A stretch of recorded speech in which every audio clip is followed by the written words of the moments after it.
नमस्कार दोस्तों, good morning, सत श्री अकाल, सलाम वालेकुम। मैं विकी वालिया इन support of people for making life meaningful. लोगों के सार्थक जीवन की ओर प्रयासरत एक बार फिर से आपके साथ यहाँ पर उपस्थित हूँ और एक शानदार बढ़िया सी बात को लेकर।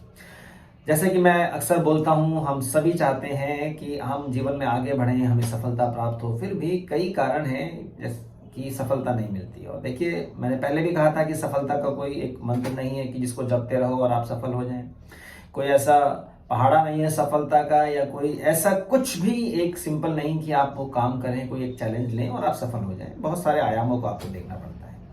तो एक छोटा सा किस्सा मुझे याद आता है। एक बार प्रभु बैठे होते हैं अपने आसन पर, माता उनके साथ होती हैं और माता के मन में एक जिज्ञासा आती है। माता उनसे पूछती हैं प्रभु से कि प्रभु, कि आपके सभी आपके बच्चे हैं, ये सभी आपकी संतान हैं और आपने इन सभी को कुछ ना कुछ दिया है, पर फिर भी ऐसा क्यों? किसी को आपने ज़्यादा दिया है, किसी को बहुत ज़्यादा दिया और किसी को आपने बहुत कम दिया है।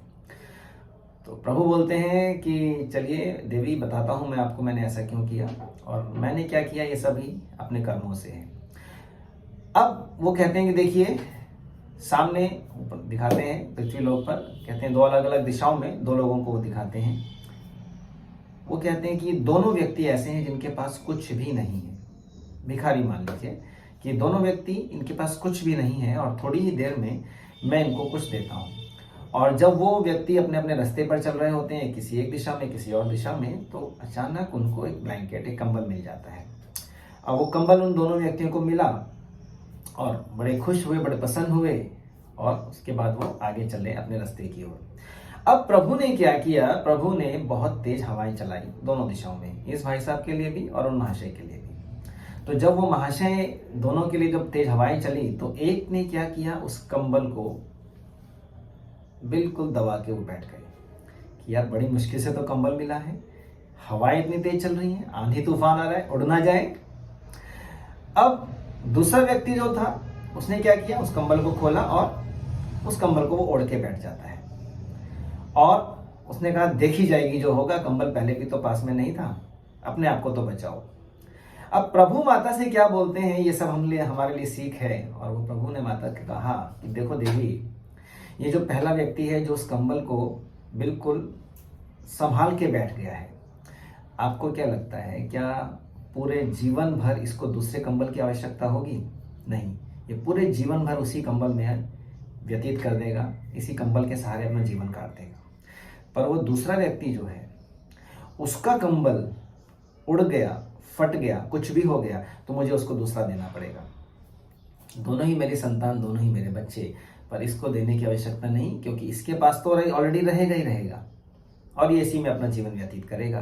पर वो दूसरा व्यक्ति जो भी मेरी संतान है, यदि उसके पास से कंबल उड़ गया, उसका कंबल खराब हो गया, फट गया, तो मुझे तो दूसरा देना पड़ेगा। तो ये जो छोटा सा किस्सा मैंने आपको बताया, इस किस्से से आपने भी बहुत कुछ कैच किया होगा, समझा होगा। और बात तो सिर्फ ये है दोस्तों कि हमारे जीवन में हमें जो संसाधन उपलब्ध हैं, अक्सर हम उन संसाधनों को दबोच कर बैठे रहते हैं, उन संसाधनों का उपयोग नहीं करते, जबकि उन संसाधनों का उपयोग करें ताकि वो संसाधन और नए संसाधन आपके लिए बना सकें। क्योंकि वो प्रभु तो बैठे हैं देने के लिए, मांगते तो आप रहते हैं और मिलता भी है, तो मिलता है तो उसको दबोच के बैठ जाते हैं और उसी के सारे जीवन व्यतीत हो जाता है। दोस्तों, अपने संसाधनों का सदुपयोग करें। ये संसाधन आपके लिए हैं, आपके सदुपयोग के लिए हैं, दुरुपयोग भी नहीं करना है, सदुपयोग करें और फिर देखिए जीवन में कितना आनंद आता है। सफलता की ओर एक और कदम आगे बढ़ेंगे। इसी के साथ साथ मैं अपनी आज की इस बात को यहाँ पर विराम देता हूँ। आशा करता हूँ आपको बहुत कुछ इससे समझ में आई होगी। अगली बार फिर से मिलते हैं कुछ नए सूत्रों के साथ, कुछ नई बातों के साथ। धन्यवाद। Wish you all the best. जय हिंद। धन्यवाद दोस्तों।